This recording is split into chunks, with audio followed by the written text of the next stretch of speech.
guys, welcome to another edition of Toad's Shooting Show. We have a very special guest in the studio today. This is the 1891 Argentine Mauser, and this was made at the Ludwig Loh plant in Berlin, which places it between 1891 and 1895 for date of manufacture. And it is chambered in the awesome 7.65 by 53 round. That's a lot to remember there. And the ballistics are just a little bit less than 30-06. You can expect to get maybe a 150 grain projectile to go out at around, say, 2,600 feet per second. And the pressures you want to be very, very careful with, because this just has two lugs in the front, doesn't have a third safety lug, and it's just an awesome rifle. Got a very long barrel on it. It's 1 10.5 twist, 29-inch barrel or so, 5-round internal magazine. Has sights that go out to 2,000 meters. I had this out at a local club and I was shooting a piece of steel at 300 yards, and it was just flat out hammering that piece of steel. And one of the most interesting things about this is that I like to follow the history of these rifles as well. And the first thing I noticed when this was in the rack was that it had a crest on it, and the crest was ground off. And these Argentine Mausers, most of them that we get in the United States are going to have those crests ground off, because these rifles were used in the Chaco War. Not necessarily this rifle, but we'll get into discussing the Chaco War just a little bit. So Argentina, at the time when this gun was made for them in Berlin and sent over to Argentina, they bought a whole bunch of them. What they ended up doing when the Chaco War broke out, and the Chaco War was between Paraguay and Bolivia. This is all in South America. And what Argentina did, this is in 1932 to 1935, by the way. So in 1932, Argentina began to give these type of rifles to Paraguay to fight the Bolivians. So just to give you an idea of the picture here, you got Argentina here in South America. Just to the north you have Paraguay, and just to the north of that you have Bolivia. So what Argentina did was they gave rifles to their neighbors to fight their other neighbors. There's absolutely nothing that's going to happen that'll be bad when you do something like that. Well, once again, Argentina was one of the 10 top economies in the world at the time, and I think that through all of their kibitzing and all of the malfeasance that took place between the three countries, that they never recovered from that.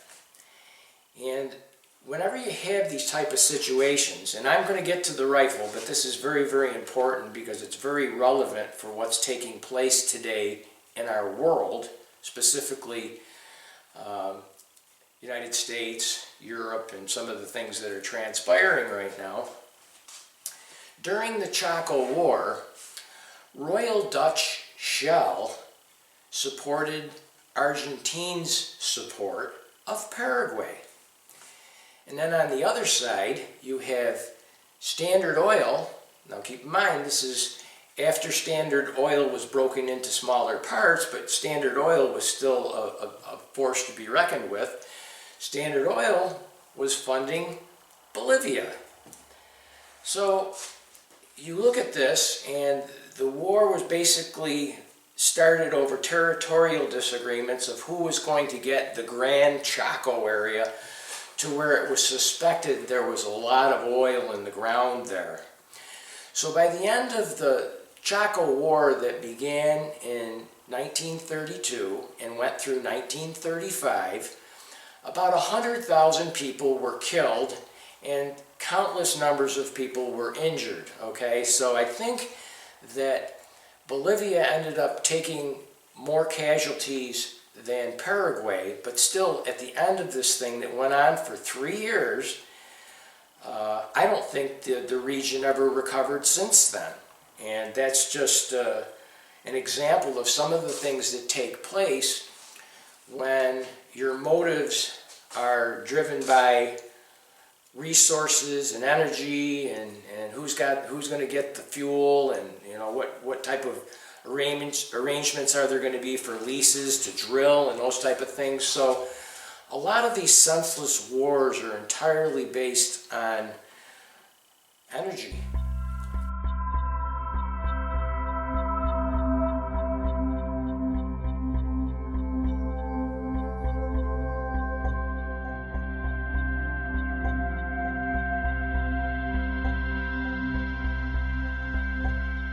The emblem that was removed consists of a wreath enclosing 3 symbols important to the country's national identity.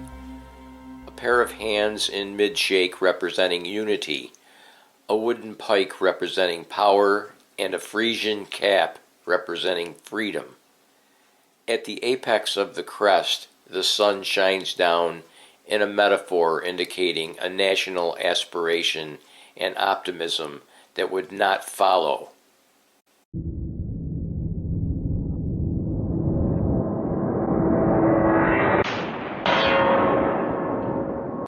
First up, 50 yards.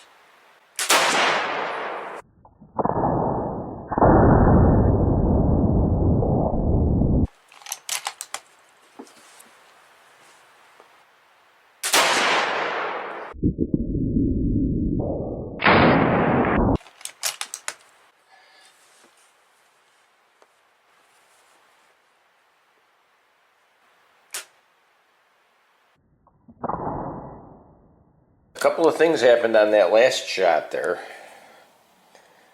The projectile ended up in here someplace, and they had to knock it out of there. And I think that what ended up happening is if you look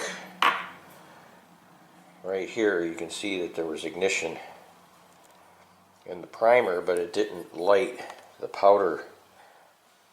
That kind of was, we dodged a little mishap there. Upon taking the rifle apart, right away this firing pin broke. You can see how porous the metal was.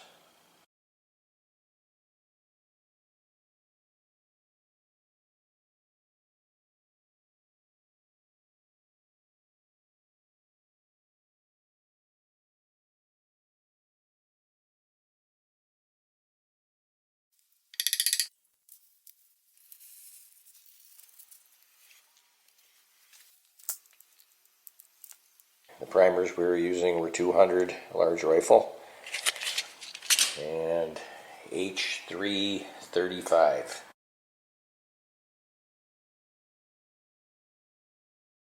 And the ones that did go off, you can tell there's a lot of soot, because I wanted to start with a low charge with this rifle because it's only got two locking lugs. There is no third safety lug. One of the indicators if you've got an undercharge is that you will get some blow-by, like what we're looking at right here. So what happens is the case does not have enough pressure to expand, and what ends up happening is, in this particular case, because this is a rifle that was made in about 1895, is that we've got a generous sized chamber here. So we're going to give it another run here. We're going to be using CCI large rifle Magnum primers, and we're using 150 grain SSTs. And check out that crimp. We got a nice hard crimp on there. Powder's up to about here. The powder we're using is Varget.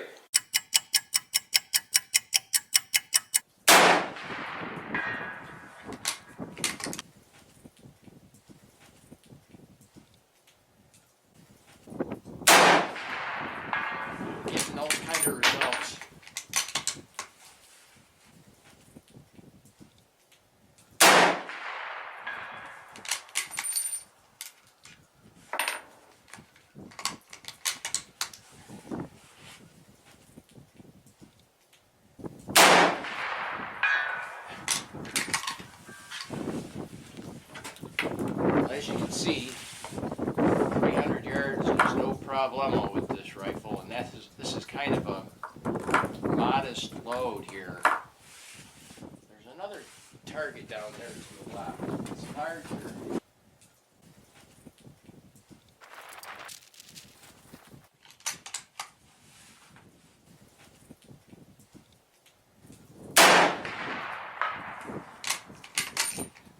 That's why I like the thin AR makes a much better noise, but it doesn't last as long.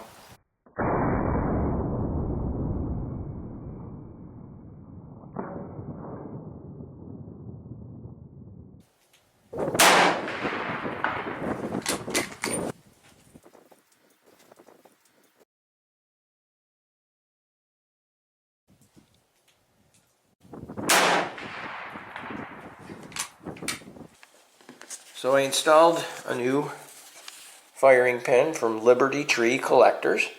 I actually ordered 2 of them.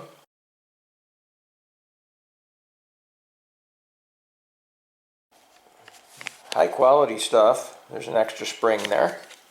You can tell it's a lot better hit. Right there. And all the cases look like this. They all have sealed. What looks like all of the pressure is sealed right to this part of the neck, which is a good thing.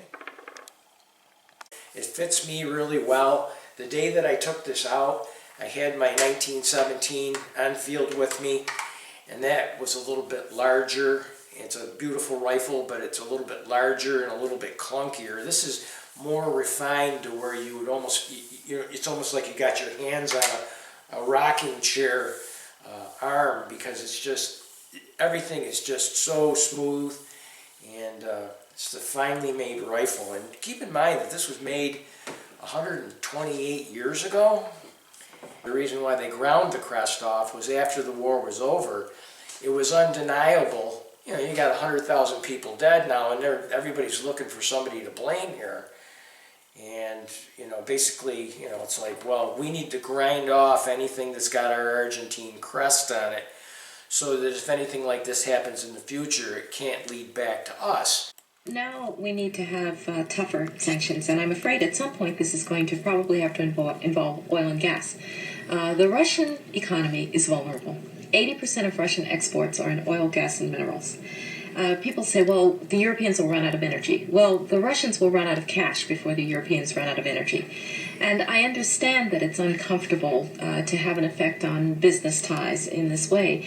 But this is one of the few instruments that we have. Over the long run, you simply want to change the structure of energy dependence.